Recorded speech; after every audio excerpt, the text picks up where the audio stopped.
Estamos viendo una forma general, cuáles vendrían a ser las funciones de la misma, ¿sí? Bueno, ya hemos ido viendo, además, cuando tenemos que realizar algún tipo ya más específico de la forma, cómo pueden haber alteraciones en los glóbulos rojos, entonces vamos a ver también que evidentemente puede llegar a afectar, presentando algún tipo de anemia, presentando alguna alteración, empezando por eso, como decíamos, de la forma del glóbulo rojo, ¿sí? Hemos hablado ya de esto, del volumen corpuscular medio, ¿sí? Dependiendo si son muy grandes o muy pequeños, ya vamos a ver algún tipo de patología. También hemos hablado de esto de la concentración de la hemoglobina, que puede también tener una cantidad determinada, y el ancho de distribución de los eritrocitos, ¿no? Entonces, ¿qué es lo que nosotros estamos queriendo ver? Sí, es importante ver la génesis de la parte de nuestros eritrocitos, cómo van saliendo, ¿no?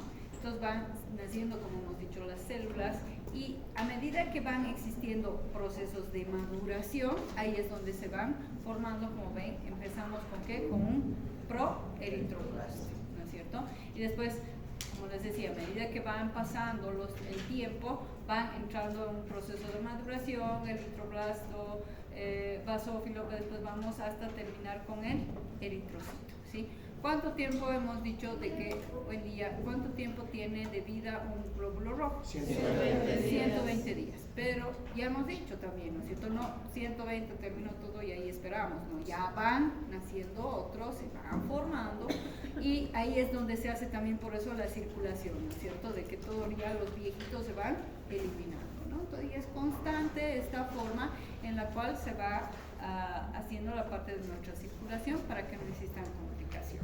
Ahora, vamos viendo la eritropoyetina, también la mencionamos. ¿Qué es? La eritropoyetina, ¿para qué nos ayuda? ¿Qué es importante? Como dice ahí, va a regular la producción de estos eritrocitos, ¿sí? Por eso dice regula esta producción. La masa total de eritrocitos en nuestro sistema circulatorio está regulada dentro de límites estrechos, de manera que siempre se va a disponer, lo que les decía, ¿no es cierto? Va renovándose, van cambiando, van muriendo, pero se van dando la actualización, se puede decir, ¿no? De renovándose entre todos estos glóbulos rojos, pero nunca nos vamos a quedar en cero, ¿sí? Entonces dice, número adecuado de eritrocitos que transporten suficiente oxígeno desde los pulmones hasta los tejidos. Les decía, y siempre les he repetido, nuestro cuerpo siempre busca un equilibrio, ¿no es cierto? Y ese equilibrio, ¿qué es? De que no exista ni mucho ni poco, ¿no es cierto? Entonces vemos siempre de que debe existir la suficiente cantidad para la cantidad de oxígeno que necesita. Hemos dicho, cuando esto se rompe, no lo voy a decir como la enfermedad, nuestro cuerpo trata siempre de equilibrar, pero aquí ya cambia, ¿no es cierto? Como hemos dado un ejemplo en las alturas, ¿no ve? Que necesitamos más oxígeno. Por tanto, ¿qué hacen? Se multiplican los glóbulos rojos. No es por los glóbulos rojos, sino por el oxígeno que necesita ese cuerpo, ¿no es cierto? Y ellos son los que transportan este oxígeno, ¿sí? Entonces, eso nos ayuda a hacer esto, la cantidad adecuada que dice como para la suficiente cantidad de oxígeno que se va a necesitar de nuestros pulmones para distribución hacia nuestros tejidos. Eso. Y las células no se hacen tan numerosas como para impedir el flujo sanguíneo. Mientras más evidentemente, lo que hemos hablado, eso ya es romper un poquito de lo normal, ¿no? Cuando se multiplican, ahí es más denso, ¿no es cierto? No por eso va a haber un gran problema, sino la misma circulación va a estar quizá un poquito más disminuida, ¿no? Mientras más esto se aumente, es más dificultoso. Ahí les decía, por eso es tratar de evitar que existan esas complicaciones, ¿no? Entonces, si nosotros vemos en todo sentido, ¿no? Así voy a ver la sangre, una pérdida. Si yo lo voy a ver en el sentido del microscopio, pues voy a ver de esta forma nuestros glóbulos rojos, y hemos hablado que es así, ¿no es cierto? Esa es la característica de un glóbulo rojo, ¿no? Que tiene así, es una bolsa llena de ¿qué? Ahí de hemoglobina, ¿no es cierto? Que va a ser después, y nuestra hemoglobina, si nosotros la queremos describir molecularmente, esa es la forma en como normalmente la podemos ver, ¿sí? Ahora, como dice, la oxigenación tisular, o sea, el oxígeno de nuestros tejidos, es el regulador más importante de la producción de eritrocitos. Lo que decía, si yo necesito, no tengo una buena oxigenación, evidentemente ahí va a haber entonces como que un mensaje a nuestros glóbulos rojos, ¿sí? Por eso dice regulador, ¿no? Entonces, ¿qué decíamos? La eritropoyetina, ¿dónde se da? Generalmente, ¿dónde ven? Aquí a nivel de los riñones, ¿no es cierto? Entonces, esto más o menos que vamos a ir dando, la eritropoyetina hemos dicho, la cual nos va a ir haciendo la regulación correspondiente, van haciendo nuestra célula precursora hematopoyética, como hemos visto, ¿no es cierto? Por eso la génesis que les he mostrado, ¿no es cierto? El proeritroblasto, todo el proceso de la maduración hasta que tenemos la parte de nuestros eritrocitos. ¿Por qué muestra aquí? Oxigenación tisular. Les decía, depende mucho del regulador del oxígeno de nuestros tejidos, ¿no es cierto?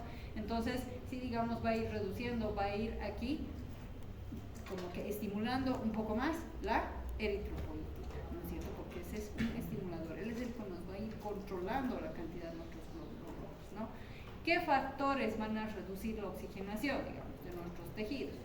Volumen sanguíneo bajo, anemias, hemoglobinas bajas, mal flujo sanguíneo, enfermedades pulmonares. O sea, si tenemos algún tipo de estos problemas, ¿qué va a generar? Disminución de oxigenación. Van a ver a veces hasta algunos dicen, ¿por qué tus manos están tan moradas? Generalmente a veces, ¿no es cierto? ¿Qué falta? Una buena oxigenación. Pero eso ya está afectando a la parte de los glóbulos rojos, siendo que decir, necesitamos más oxígeno. ¿Qué hace? Multiplicación, ¿no es cierto? Pero ahí vamos entrando como un círculo vicioso. ¿Por qué? Porque nuestro cuerpo trata de equilibrar un poquito eso, ¿no? Los trastornos, como dice, que reducen la cantidad de oxígeno transportada a los tejidos, aumentan habitualmente lo que les decía, entonces la producción de eritrocitos, ¿no? Por tanto, cuando una persona desarrolla anemia por una hemorragia o cualquier otro trastorno, la médula ósea comienza de inmediato a producir grandes cantidades de eritrocitos. Claro, ya les he dicho, hay anemias agudas como anemias crónicas. Las agudas estoy hablando, digamos, un accidente, ¿no es cierto?, una gran pérdida así en su momento de sangre, o como otra que son las anemias crónicas, que les decía, y a veces ya se tiene que identificar dónde está el problema. O hay personas así que he conocido que les decían, sí, tenía problemas, tengo sangrados, pero lo dejo pasar, tengo que ir al médico.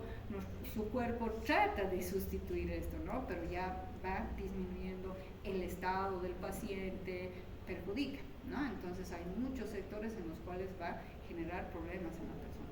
Nuestro cuerpo trata de equilibrarse, pero llega un momento límite, ¿no? Entonces, eso es lo que normalmente vemos en esto de los eritrocitos. Ya hemos hablado en altitudes, como se dicen, demasiado altas, donde la cantidad de oxígeno en el aire está reducida, se transporta cantidad insuficiente de oxígeno a los tejidos. Entonces, ahí es donde se multiplica, ¿no es cierto? Más que fumen, más aún, ¿no es cierto? Porque ya hemos dicho, el cigarrillo igual nos jala, ¿no es cierto? Nos jala, nos quita la parte del oxígeno. Entonces, si estamos hablando de la eritropoyetina, ¿qué nos estimula? ¿Qué nos ayuda? ¿Qué es la eritropoyetina? Es una hormona circulante, ¿no es cierto? Una glucoproteína, como dice, con una masa molecular de 34.000. Si no hay eritropoyetina, la hipoxia tiene poco o ningún efecto estimulador sobre la producción de eritrocitos, o sea, eso es lo que vemos. Tenemos que ponernos a pensar de que no vamos a decir de que no va a ir estimulando más a esta parte de la eritropoyetina. Necesitamos que esta hormona esté, ¿no es cierto?, presente, pero nosotros vamos a decir de que también tenemos en nuestro cuerpo la producción de estas, donde hemos dicho sobre todo a nivel de la parte renal, ¿no es cierto? Entonces, pero también a una determinada edad ustedes van a ver que de la médula ósea, como se dice médula ósea, va a empezar a nacer nuestro proeritroblasto, ¿no es cierto? Normalmente se dice en la edad que vamos viendo, aquí va a ir saliendo una gran cantidad de estos proeritroblastos, que hemos dicho que es el proeritroblasto con el que empieza la formación de mi glóbulo rojo, ¿no es cierto?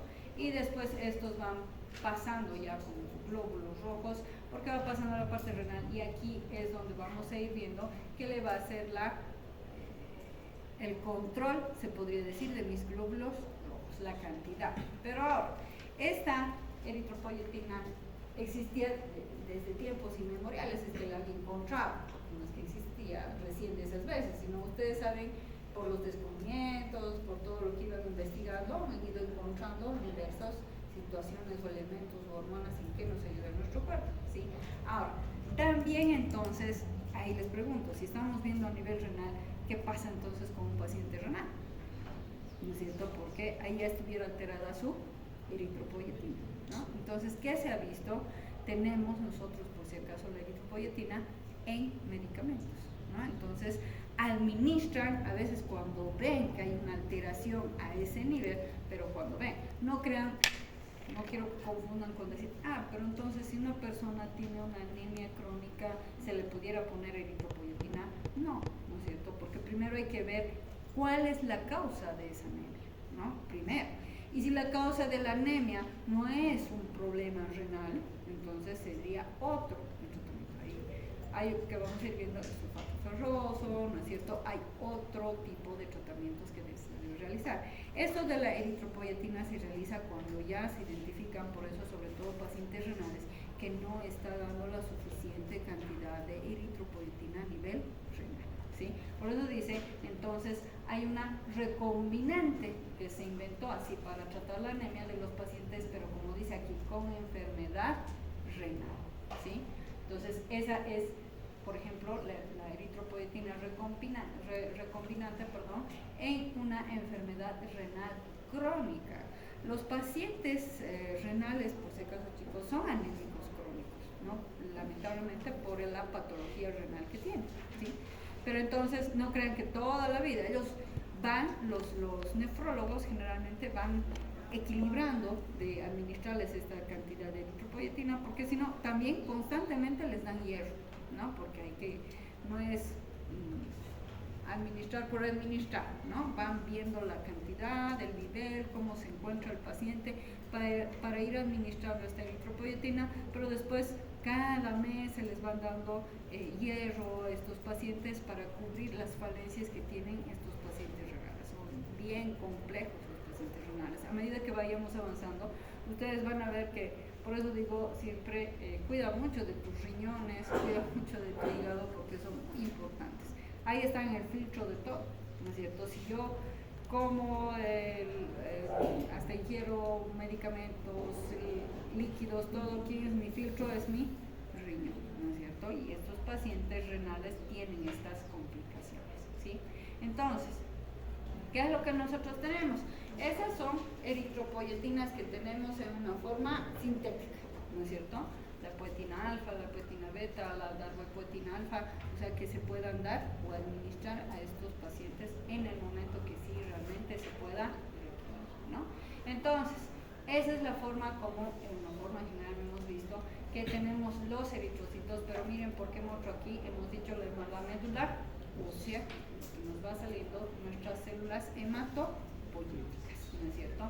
Y que a medida que van haciendo sus maduraciones respectivas, se van convirtiendo en eritrocitos. Tenemos también a nivel de los megacariocitos, que después estos son convertidos en plaquitas, ¿no es cierto? Y bueno, los leucocitos que también van haciendo este aporte determinado con todas las formas, ¿no? Los eosinófilos, los neutrófilos, monocitos, el linfocitos B, linfocitos T, que a medida que vayamos viendo vamos a ir viendo para qué ayudan cada uno, ¿no es cierto? Mi linfocito B, mi linfocito T tienen sus subdivisiones, para qué van ayudando cada uno de estos. Estamos concentrando en la parte de nuestros eritrocitos, ¿sí? Tanto estamos hablando para lo que es lo más importante, el transporte de oxígeno, ¿no es cierto? Entonces, como decimos, en realidad van de la mano, ¿no es cierto? El oxígeno más la hemoglobina que nos va haciendo el transporte de una oxihemoglobina, ¿no es cierto? 7% se dice del dióxido de carbono se disuelve en el plasma. 23% del dióxido de carbono se une a la hemoglobina, formando la carbaminohemoglobina en forma reversible. ¿Qué significa reversible?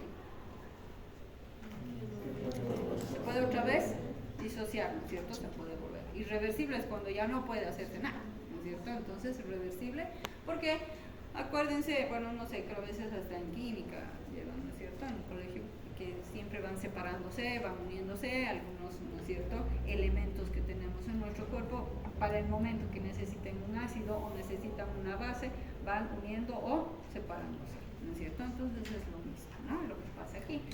Y el 70% del dióxido de carbono dentro de nuestro glóbulo rojo se asocia con el agua, formando lo que les decía, ¿qué cosa? O sea, lo que las asociaciones, disociaciones, ¿no es cierto? ¿Qué cosa? Un ácido carbónico, ¿no es cierto? Con el agua, el cual se disocia después en bicarbonato, ¿no? Entonces estamos viendo para que vean entonces además cómo se hacen esos movimientos con la misma hemoglobina, ¿no es cierto? Entonces, cuánto de porcentaje que hacen este juego además con el dióxido de carbono, ¿no? El bicarbonato pasa al plasma uniéndose al sodio formando bicarbonato de sodio, ¿no? Pero ya les he dicho, ahorita vamos viendo en forma general, vamos a ir viendo todo eso. Este es el transporte del dióxido de carbono, ¿no es cierto? Cómo es lo que vemos, hace su transporte interviniendo con parte de mis glóbulos, ¿no es cierto? Con la parte de mi hemoglobina, que ya ahí se va a ir haciendo asociación o disociación y formando, miren, todos estos elementos que en un momento dado necesita mi cuerpo, ¿sí? Ahora, la maduración de los eritrocitos, ¿qué necesita? Porque hemos dicho, hemos empezado con que nace aquí, después todo el proceso de maduración y se da un eritrocito, ¿no es cierto? Pero, ¿qué necesita para esa maduración? ¿Sí? Vitamina B12, ¿sí?, que se llama la cianocobalamina, y el ácido fólico, ¿sí? Por eso es importante. En las mujeres embarazadas generalmente les dan, ¿no es cierto?, el ácido fólico, les dan la parte de hierro, porque ayudan a esto, ¿no es cierto?, a la buena maduración para el bebé, precisamente, ¿no? Entonces, por eso dice, debido a la necesidad continua de reponer los eritrocitos, porque hemos dicho que tiene su tiempo de vida, ¿no es cierto?, termina, pero nosotros tenemos que tener continuamente esta renovación, ¿no es cierto?, de estos glóbulos rojos que ya pasaron el tiempo de vida, ¿no? Entonces, es reponer las células eritropoyéticas de la médula ósea que hemos empezado a ver, ¿no? Se encuentran entre las células que más rápidamente crecen y se reproducen de todo el organismo, porque tienen que ir de una forma constante, ¿no ven? ¿Cómo sería de esperar? Su maduración y producción están influidas entonces por el estado nutricional de las personas. No es por eso el chiste que a veces dicen anémicos, bueno, pueden comer más cantidad. ¿Saben con qué se mejora rápidamente una anemia en un paciente? ¿Con qué alimento? Con hígado. ¿Con qué? Con el hígado. El hígado, chicos, es horrible, no mentira, pero es uno de los mejores alimentos, como se dice, para un paciente anémico, ¿no?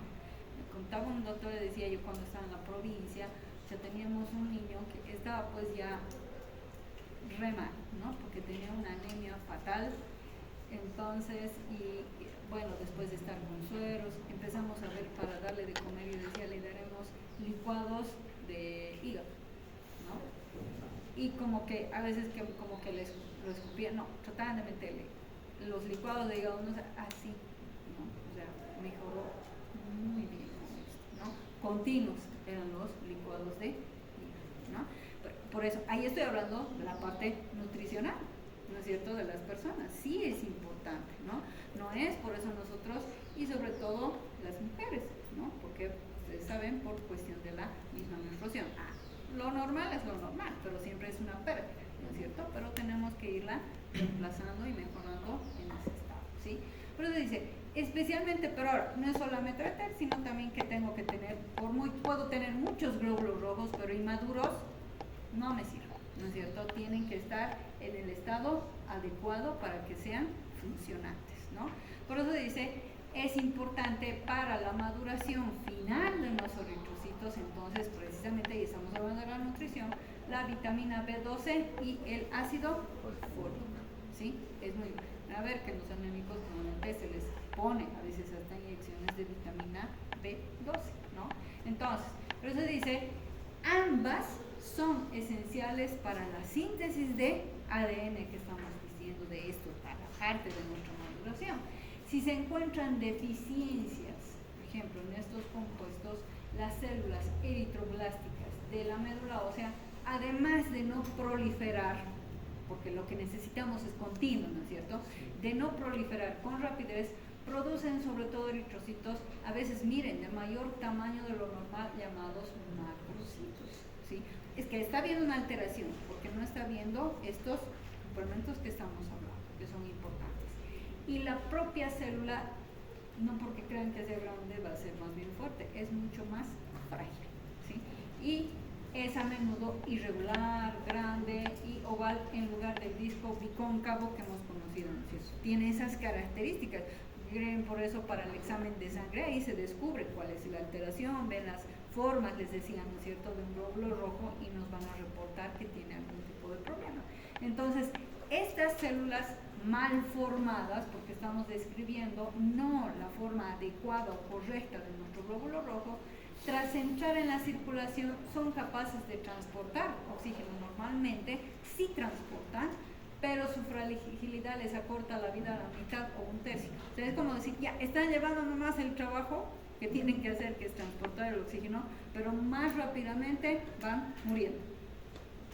Y no me conviene, ¿no es cierto? Porque mis trabajadores se están muriendo, entonces no tengo, y ahí va disminuyendo, ¿no es cierto? Por eso les digo, nuestro cuerpo trata de compensar, está tratando de pasar nomás ya el oxígeno, porque si no me voy a morir, ¿no? Pero cada vez va disminuyendo. Sigo mandando obreros, pero los obreros a mitad de camino se van a morir, ¿no? O sea, son los eritrocitos, ¿sí? Eso es lo que pasa, ¿no? Entonces, ahí empiezan, cuando por eso las causas son por una malformación de estos glóbulos rojos, está teniendo una alteración en una de estas vitaminas para que tenga la forma adecuada, entonces voy a empezar a tener una anemia en mi paciente, ¿no es cierto? Y tengo que ir mejorando ese estado. Ahora, ese fallo en la maduración, por ejemplo, debido a una mala absorción de vitamina B12, porque voy a decir, pero y a veces no, si consume, retamos. Entonces ahí seguimos viendo, ¿dónde está el problema entonces? Se llama mala absorción de vitamina B12 en el aparato digestivo, ¿sí? Esa es otra patología. Hay personas que no absorben bien, ¿sí? Entonces a eso, por ejemplo, se llama como una anemia perniciosa, ¿sí? ¿Y de dónde, en qué parte estamos hablando de esa mala absorción? ¿Cómo se llama? ¿Cómo se dice? A nivel de mi aparato digestivo. Por eso dice, una causa común de fallo en la maduración de mis eritrocitos es que no se está absorbiendo. Puedo comer, pero no tengo buena absorción de esta vitamina B12, ¿sí? Entonces, ¿dónde es? A nivel del aparato digestivo, ¿sí? Esta situación ocurre a menudo en la enfermedad anemia perniciosa, que así se llama, cuya anomalía básica es donde en mi mucosa gástrica, en mi estómago. Es una mucosa gástrica atrófica, así se llama, ¿sí? Eso, ¿cómo pueden identificar? Bueno, eso ya son cuando se hacen, por ejemplo, ¿qué examen ustedes piensan que identificaría esto?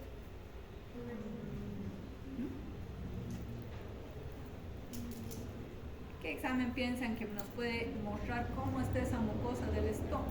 Una endoscopía. Una endoscopía, ¿no es cierto? Y ahí es, por eso a veces que toman biopsias o ellos mismos, ya eso ya es el especialista, ¿no es cierto? Que ya va a ver. Entonces, que tiene una mucosa, cuando dicen mucosa gástrica atrófica, y ahí ya vemos, este paciente va a tener problemas en una mala absorción. Miren qué importante es, ¿no es cierto? Entonces, por eso dice que no produce secreciones gástricas normales, ¿no? Entonces, a veces, que me duele mucho el estómago, que no me siento muy bien, que por eso esto es lo que pasa, y lo vemos más débil, porque no solamente está generando el dolor, sino es una forma, miren cómo empieza a influir, ¿dónde? A nivel de mis mismos glóbulos rojos, ¿no es cierto?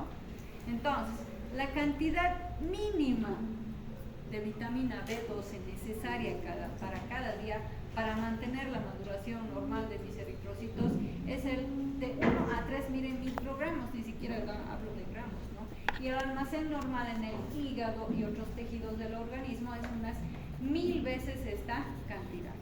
por lo que pueden ser necesarios 3 a 4 años de absorción defectuosa de la vitamina B12 para que se produzca una anemia por fallo en la maduración. ¿Qué quiero decir con eso? O sea, de que no crean de que ya va a ser ese rato. Digamos, empieza esa mucosa y después de unos 3 años recién se empieza a mostrar un problema de una anemia en mi paciente. ¿Sí? Pero eso, pero entonces, ¿cómo voy a identificar antes? Cuando el cuerpo siempre tiene algo mal, ¿qué les dice? Siempre les envía un mensaje de alarma. Y el mensaje de alarma que es siempre dolor o alguna molestia en algún lugar. Y el dolor puede ser a nivel del estómago. Entonces a veces dice, no, y eso siempre les digo a ustedes, chicos.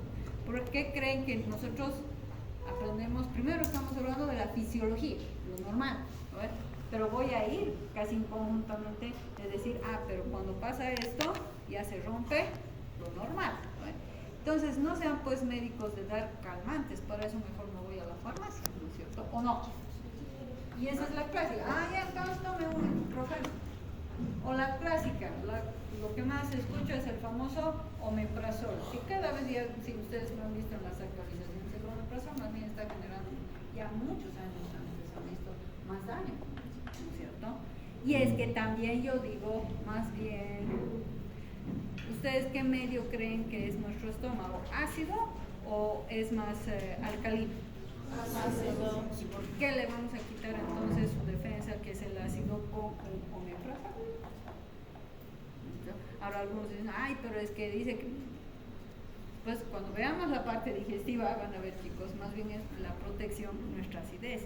Y cuando yo voy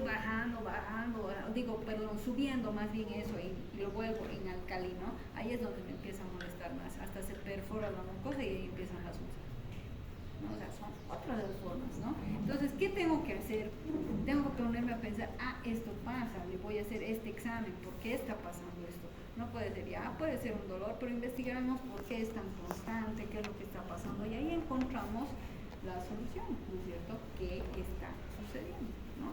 Entonces, ahí me voy, o sea, pueden ser necesarios, por eso decía, 3 a 4 años de absorción defectuosa de esta vitamina B12 para que recién se dé una anemia, ¿no? Porque todavía miren cómo nos va cubriendo otros lugares, ¿no es cierto? Para ayudarnos a que se cubra eso. Pero no lo dejaremos pasar, no se dice, ¿no es cierto? Entonces, por eso dice que es tan importante lo que estábamos hablando, que interviene en el ADN, hemos dicho, ¿no es cierto? Esto de la cianocobalamina, como el otro, el folato, trabaja en la vitamina B12 y la vitamina C para ayudar al cuerpo a digerir, por eso están. Por ejemplo, es lo normal, cuando podemos tomar una muestra de sangre y vemos, y esto ya sería una anemia, porque aquí miren la cantidad, ¿no ven? Entre uno y otro, ¿no? Ahí ya no tengo, ¿no? El otro ya es más poquito, ¿sí? Entonces, lo mismo cuando vemos un normal glóbulo rojo, y cuando les decía que se hace mucho más grande, ¿no es cierto? Que a veces, y ni siquiera, bueno, por lo menos aquí más largo, más grande, y es mucho más frágil, ¿no? Lo que estábamos hablando hace rato. Otro fallo en la maduración causada por una deficiencia ahora de ácido fólico, porque hemos visto de la vitamina B12, ¿no es cierto? Entonces, hemos dicho también que el ácido fólico es muy importante y donde vemos causado una deficiencia de este ácido fólico, ¿no? Es una constituyente normal donde verduras, verdes, algunas frutas y las carnes, en especial el hígado, ¿no es cierto? Las frutas verdes, las verduras verdes, ¿cuáles tenemos ahí? La espinaca, el brócoli, y el brócoli había sido muy bueno en calcio, si acaso, pero bueno, eso hay que saber lavarlo, ¿no? Pero vayan a un local, cuando ustedes han ido alguna vez a una parrillada, siempre se llenan de papas fritas, arroz, y la verdura ahí está, ¿no es cierto? ¿O no? Siempre la verdura está ahí, ¿no? Entonces, es bueno, ¿no? Sin embargo, se destruye con facilidad, ojo, por eso dice durante la cocción, por eso es bueno, pero bien lavado, porque después ya van a aparecer con sus salmonelosis también, ¿no es cierto? O sea, tiene que estar bien lavada para poder, la cocción sí, porque a veces, me he hecho una sopa de verduras, pero ya la hiciste, o sea, no veces es mejor las ensaladas, como se dice, ¿no? Estos acompañamientos que debemos hacer. Además, las personas con anomalías, ahora miren, en el 1 que era mi deficiencia de vitamina B12, ¿dónde tenía una mala absorción? ¿Dónde? En el estómago. Aquí es a nivel intestinal, ¿sí? Por eso dicen anomalías en la absorción intestinal. Como la enfermedad frecuente del intestino se llama esa llamada SPROE, ¿sí? Se llama así, ¿no? Cuando hay una dificultad, una alteración, se podría decir, que no absorbe bien ese intestino, ese ácido fólico, ¿no? Tienen a menudo dificultades entonces graves para absorber ácido fólico y miren, vitamina B12 más, ¿no? O sea, ya estamos, ¿no? Listos. El ácido fólico y la vitamina B12 que son tan importantes para la maduración, estamos hablando, ¿no? Voy a tener producción de glóbulos rojos, no estoy diciendo la producción, estoy diciendo en la maduración. Tengo producción, ¿de qué me sirve después que vayan madurando? Que van a ser ahí todos débiles y van a ir muriendo más antes de lo mismo, ¿no? Entonces, eso es lo que normalmente tenemos. Ahora, vemos un poquito lo que estamos hablando de la formación de la hemoglobina, que la síntesis de hemoglobina comienza en donde, en los proeritroblastos, se puede decir por la génesis que al principio hemos visto, ¿sí? Y continúa incluso en el estadio de reticulocito de los eritrocitos. Estamos hablando de la parte de su maduración. Luego, cuando los reticulocitos dejan la médula ósea y pasan al torrente sanguíneo, continúan formando mínimas cantidades de hemoglobina durante otro día más o menos hasta que se convierte en un eritrocito maduro, ¿no? Vamos viendo cómo va a ir acompañando en todo esto, ¿no es cierto? Formación que va con ellos desde los preeritroblastos y va acompañando a toda esa maduración de nuestros glóbulos. Los diferentes tipos de cadenas se denominan cadenas A. Son cadenas, también tenemos las betas, las cadenas que vamos hablando de las alfas, cadenas. La hemoglobina tiene un peso molecular de 64.458, eso es un poquito molecularmente. Yo no me meto, pero la describimos, ¿cierto? Debido a que cada cadena de hemoglobina tiene un grupo protésico hemo que contiene un átomo de hierro. Y debido a que hay 4 cadenas de hemoglobina en cada molécula de hemoglobina, encontramos entonces 4 átomos de hierro, ¿sí?